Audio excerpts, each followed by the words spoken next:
Wholeness is not achieved by cutting off a portion of one's being, but by integration of the contraries. You spend your life trying to be enough. You work harder, speak softer, smile wider.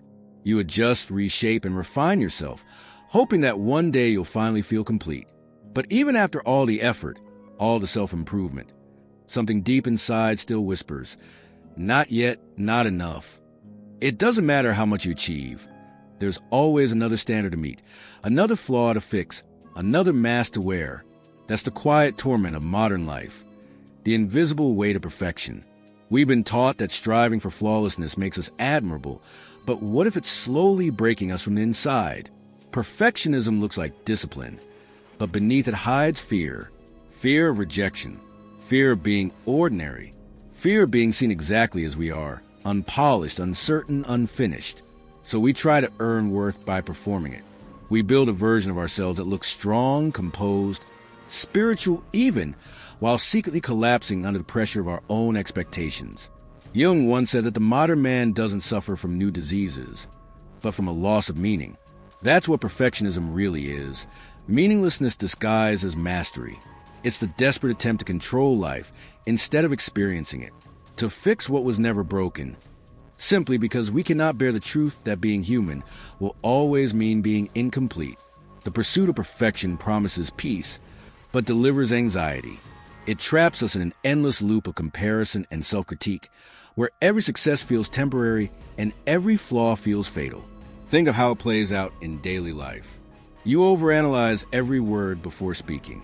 You hide your exhaustion behind productivity. You smile when you want to scream. You scroll through the lives of others, measuring your worth against carefully curated illusions. You call it motivation, but deep down, it's fear. Fear that if you stop trying, the world will stop loving you. Yet love that depends on perfection isn't love at all. It's a contract written in insecurity. The truth is, perfectionism doesn't protect you. It isolates you. It builds walls so high that even joy can't climb over. You become a prisoner of your own performance, constantly rehearsing for a moment of approval that never comes. And the saddest part? You start mistaking that cage for safety.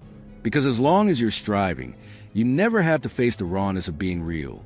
But Jung taught that true transformation begins where the illusion ends. The self doesn't want to be flawless. It wants to be whole. Wholeness means allowing contradiction, allowing shadow, allowing the mess that makes you alive. The ego wants control, but the soul seeks connection. When you cling to perfection, you silence the very voice that could guide you back home. The voice of the unconscious, whispering through dreams, emotions, and mistakes. Maybe that's why you feel so tired. Because you're fighting the natural rhythm of life. You weren't meant to be a sculpture polished to shine under other people's approval. You were meant to be a garden, growing wild, imperfect, but alive. When you finally stop chasing the impossible and start accepting the sacred chaos within you, something remarkable happens. The noise fades. You begin to breathe again. You begin to feel again. That moment of surrender. That is where individuation begins. The process Jung described not as becoming perfect, but as becoming real. The day you stop trying to be everything the world wants and start becoming what your soul needs, you step onto the path of wholeness. Because according to Jung, the road to totality doesn't start with the ideal. It begins with the shadow. And the shadow is where the healing waits. We all wear masks, though most of us don't realize when a mask becomes a face. As children, we learn which versions of ourselves are rewarded and which are quietly rejected. We learn that anger must be softened, sadness must be hidden, and vulnerability must be disguised as strength. With time, we start curating our own reflection.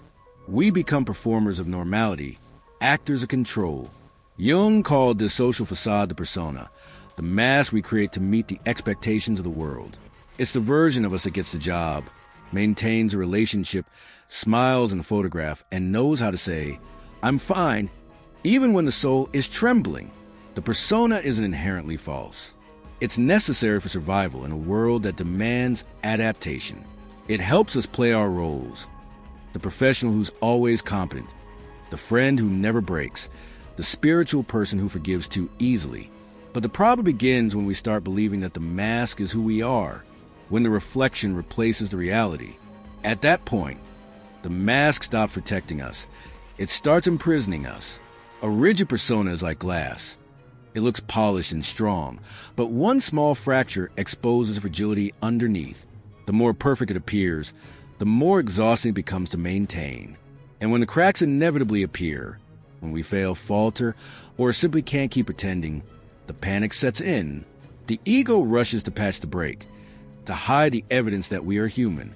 Thus begins the endless loop of perfectionism. We hide our flaws to feel safe, but the more we hide, the more unreal we become. Jung understood this deeply.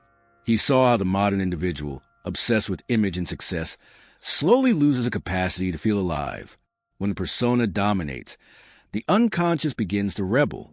It sends messages through anxiety, dreams, mood swings, fatigue, anything to remind us that the soul cannot breathe through plastic. Wholeness, Jung wrote, is not achieved by cutting off a portion of one's being, but by integration of the contraries. We don't become whole by eliminating the parts we dislike. We become whole by bringing them home. Think of your persona as the surface of the ocean. It's what others see. Smooth, reflective, shimmering under the light. But beneath that surface lies the depth, the anger you hide, the longing you bury, the tenderness you're afraid to show. When you live only at the surface, you may appear calm, but inside, the currents are restless. The waves you repress don't disappear, they deepen. They wait for the moment you're too tired to hold them back. And that fatigue is real. The constant need to appear composed, competent, flawless. It drains the soul. You start censoring yourself mid-thought. You rehearse emotions before expressing them. You apologize for simply being human. You wake up every morning already wearing your armor, forgetting that you were never born to go to war against yourself. There's a story Jung might have loved, an artist who spent his life painting the same canvas. Every time he made a mistake, he scraped it clean and began again. He believed that if he could remove every imperfection, one day the painting would be divine. But decades passed, and the canvas remained empty, no color, no life. One night, in despair, he threw his brush across the room. It tore the surface, leaving a deep crack. When he looked closer, he saw something extraordinary. The light entered through that tear, illuminating the canvas from within. The flaw had revealed what perfection had hidden, the soul of the painting. We are that artist. We erase the parts of ourselves that don't fit the image, believing that only the flawless deserve love. But life keeps finding ways to remind us that our cracks are not our shame. They're our proof of existence. They're the fingerprints of our becoming. The persona hides them because it fears rejection, but the self, the deeper, eternal part of us, knows that healing begins only when we stop hiding. The journey Jung described as individuation begins with that moment of honesty. It's the courage to take off the mask, to face the chaos underneath, and to realize that even your darkness has something sacred to say. The light you've been chasing isn't out there. It's the one shining through your imperfections. Perfectionism teaches you perform. Individuation invites you to be. The first demands control. The second demands truth. And truth, though uncomfortable, is the only path that leads home. Because the myth of the perfect self is just that, a myth.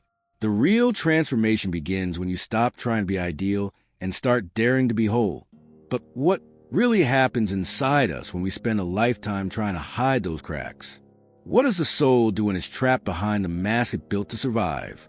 The perfectionist mind lives in a silent war, a tug-of-war between who I am and who I think I should be. Every choice, every thought, every breath becomes a negotiation between authenticity and image. You wake up already measuring yourself against an invisible ruler. You replay yesterday's mistakes like a broken record and plan tomorrow's performances like a strategist preparing for battle. It looks like control, but inside it feels like captivity. You carry this division everywhere. One part of you wants to rest, to laugh, to be ordinary. The other whispers, you haven't earned that yet. You edit your emotions to fit the script of the ideal self. Calm, capable, spiritual, strong. But while the surface looks serene, the inner landscape trembles. Jung would say this tension is not a flaw. It's a field of energy. Whenever the conscious and the unconscious drift too far apart, the psyche creates friction, and that friction manifests as anxiety, self-doubt, or exhaustion. The soul is simply trying to restore balance. Perfectionism is the ego's attempt to silence that friction. It builds a false peace by suppressing the parts that don't fit the image. But the unconscious doesn't disappear when ignored. It gathers strength. Jung wrote, "Everything that is repressed in the unconscious returns with redoubled force." The energy we refuse to feel doesn't vanish. It waits. And when it finally breaks through, it comes disguised as burnout, as emotional numbness, as relationships that keep mirroring our hidden wounds. That's why the perfectionist keeps attracting chaos. Not because life is cruel, but because the psyche is merciful. The unconscious keeps sending lessons disguised as failures, gentle invitations at first, and storms when we refuse to listen. You might call it bad luck, but from a Jungian perspective, it's the self trying to correct the imbalance. Each mistake you dread is really a messenger asking, will you finally stop pretending to be perfect and start being whole? But the ego doesn't like that question. It resists. It doubles down on discipline, redoubles the effort, tries to perfect the image even more. You start managing your flaws like a public relations campaign. Carefully controlled, beautifully presented, but never honest. Yet the more polished you become, the less alive you feel. Because perfection in its essence is a denial of life's movement. Life grows through contrast, light and dark, rise and fall, creation and decay. To insist on constant perfection is to suffocate the natural rhythm of being. In Jung's terms, the perfectionist rejects the unconscious because it threatens the illusion of control. The unconscious is unpredictable, emotional, irrational. It dreams when we want logic. It cries when we want composure. It desires when we want purity. So we push it down, pretending we've transcended our mess. But what we call discipline often hides fear. What we call balance often hides suppression. And suppression always seeks expression. You might notice it in the smallest ways. The clenched jaw, the restless mind that can't stop analyzing, the inability to celebrate your own progress. You might notice how often you play the rescuer, the achiever, the one who has it all together. These roles become armor, but the armor doesn't just keep pain out. It keeps life out. When you deny the unconscious, you deny half of your existence. You split yourself into fragments, the socially acceptable self and the hidden self that carries your raw truth. This is a real wound behind perfectionism, not the fear of failure, but the fear of being whole. Because wholeness means meeting the parts of you you've exiled, the messy, the jealous, the afraid, the tender. It means feeling what the persona cannot perform. The psyche is always seeking unity, always trying to bring shadow into light. And when we resist too long, it doesn't give up, it escalates. It sends symbols in dreams, synchronicities in daily life, and eventually breakdowns that force breakthroughs. The longer we ignore those messages, the louder they become. So the question is no longer why you feel so tired, anxious, or numb. The question is, what part of you have you been silencing to appear enough? Because when the unconscious is ignored for too long, it doesn't disappear. It rises. There comes a moment when the body begins to scream what the soul has been whispering for years. At first, it's subtle, a constant fatigue, a restless mind, a faint sense that something is off. You tell yourself it's just stress, that you need a vacation, that you'll rest when things calm down. But they never do, because what's wearing you down isn't the workload. It's the war inside your own psyche. You start to notice it everywhere. The joy you once felt in your work becomes mechanical. Conversations that used to flow now feel rehearsed. You can't tell whether you're living your life or merely performing it. Every action begins to feel like an act of maintenance, maintaining the image, the competence, the calm, the control. But the human soul was never meant to live inside a performance. And when it does for too long, something inevitable happens. Collapse. Jung saw this collapse not as failure, but as initiation. The ego, built on the illusion of control, eventually reaches its breaking point. When you spent years holding everything together, the smallest crack can make the entire structure tremble. Burnout, loss, heartbreak, whatever form it takes, becomes the earthquake that shatters a persona. Suddenly, the image you protected so carefully no longer fits the person you become. The mirror fractures, and for the first time, you glimpse the face beneath the mask. The perfectionist calls this defeat. The soul calls it truth, because perfectionism promises safety but delivers isolation. It tells you that if you do everything right, you'll be worthy of love. But love cannot survive in performance. It demands vulnerability, imperfection, exposure. And when the mask finally slips, when the ego can no longer sustain the illusion, what feels like the end is often the beginning. The collapse of the ideal self is not destruction, it's revelation. Still, in that moment, it feels like death. You may find yourself unable to recognize who you are. Without the constant striving, the achievements that once defined you lose their meaning. The relationships built on the ideal you start to fall apart. You stand in front of the ruins of everything that once made you feel valuable, and all you can hear is silence. That silence is terrifying, but it's also sacred. It's the space where the ego finally bows before something greater. Jung wrote, "The greatest and most important problems in life are all fundamentally insoluble. They can only be outgrown." You don't fix this kind of collapse. You grow through it. The breakdown is not meant to be solved, but to be survived. It's the soul reclaiming the authority it gave away to the mask. It's the self, the deeper, wiser center of your being, stepping forward and saying, "Enough." When you reach this point, everything the ego once feared becomes a doorway to transformation.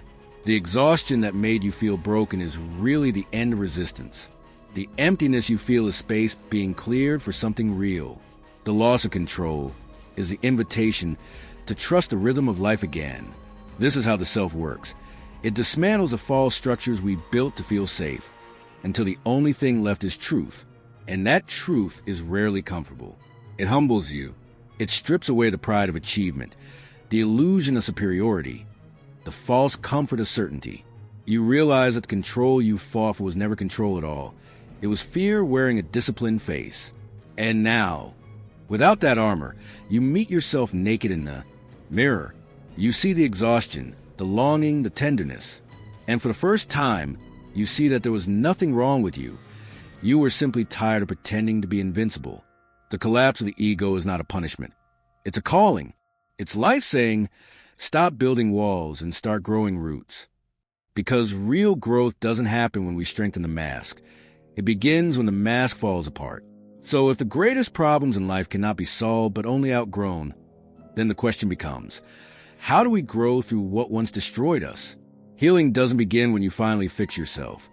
It begins when you stop trying to. The real work starts the moment you turn toward the parts you've spent a lifetime avoiding. Instead of silencing the discomfort, you start listening to it. Instead of hiding your fear, you ask what it's trying to teach you. Jung called this inner dialogue the transcendent function, the sacred bridge between the conscious and the unconscious, the seen and the hidden, the self you present and the self you've buried. It's not a process of purification, but of reconciliation. When you stop fighting yourself, you begin to hear the language of the soul. It speaks softly, through tension, dreams, synchronicities, even illness. Every symptom, every emotional wave, every inconvenient moment of vulnerability is a message from the unconscious asking to be understood, not erased. This is where the transformation begins, not in perfection, but in presence. Jung believed that healing happens when the opposites, light and dark, rational and emotional, strength and fragility, learn to coexist instead of compete.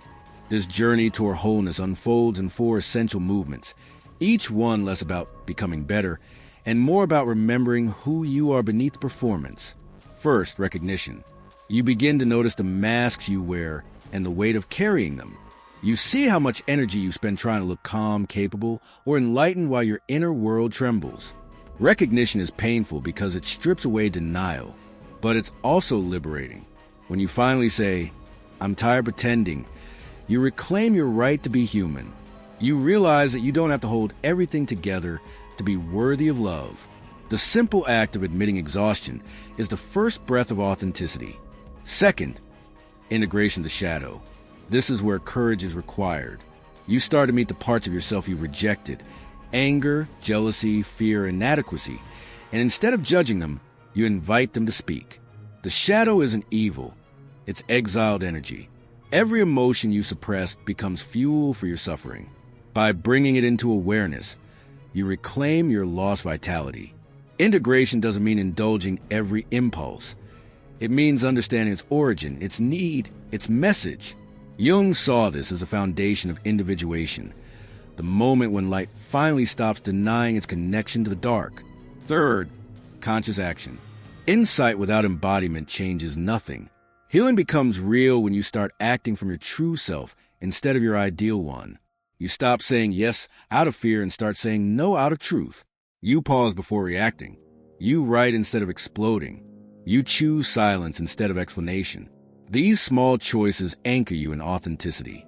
You begin to live not as performance, but as a practice, a living conversation between the ego and the soul. Each decision becomes an act of alignment. Fourth, inner legacy. Wholeness doesn't end with you. It radiates outward. When you stop demanding perfection from yourself, you stop demanding it from others. Your presence becomes permission for those around you to be real too. The way you listen, love, and lead begins to change. You start to see that the most powerful influence is not in what you achieve, but in what you embody. Peace that isn't borrowed from control, but born from surrender. This is your inner legacy. To live in a way that teaches others that imperfection isn't failure, it's freedom. None of these steps will make you perfect. They're not meant to. They'll make you whole. And as you integrate what you've denied, something miraculous happens. Your outer life begins to realign with your inner truth. You no longer chase peace. You become it. The anxiety softens, the striving slows, and for the first time, you feel a quiet harmony between what you feel and what you show. The soul starts to breathe again. But the ego is clever. Just when you begin to awaken, it finds new disguises. It learns to wear the language of healing while still seeking control. It turns spirituality into performance, humility into superiority, awareness into armor.